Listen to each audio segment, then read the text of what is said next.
Doors, I'm a fool for your love.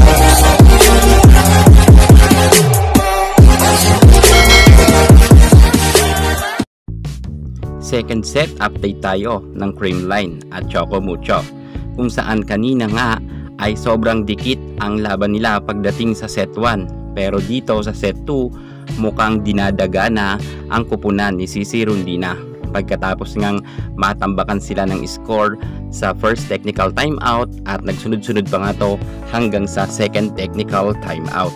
Iba talaga ang kupunan ng Creamline Cool Smashers sa pangunguna ni Coach Sherwin Meneses. Maganda ang pagbalasa ni Meneses ng kanyang mga players, samantalang ang nasabi natin Choco Mucho ay wala talagang panlaban or pantapat nga sa superstar ng Creamline. Natatanging si Cici Rondina lang talaga at Kat Tolentino ang medyo masasabi natin may kagalingan pagdating sa Choco Mucho.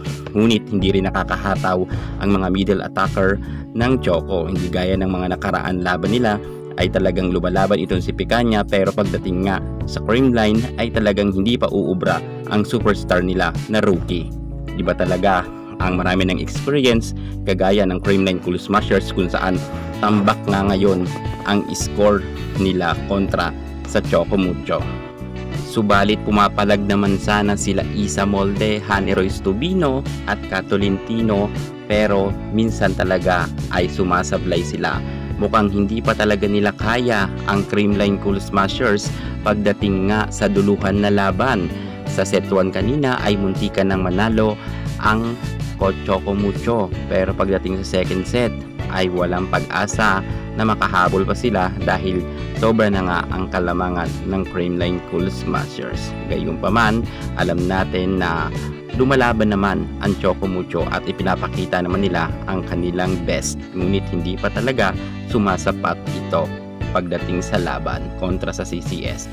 At eto na naman nga tayo pagdating sa duluhan na laban. Medyo dumidikit nga ang Choco Mucho, ngunit kinapos na naman sila at napako na naman sila sa score nga na 20. Nagtapos ang kanilang score sa 20 at 25 at panalo na naman dito ang Creamline Cool Smashers. 5 ang kalamangan ng Creamline.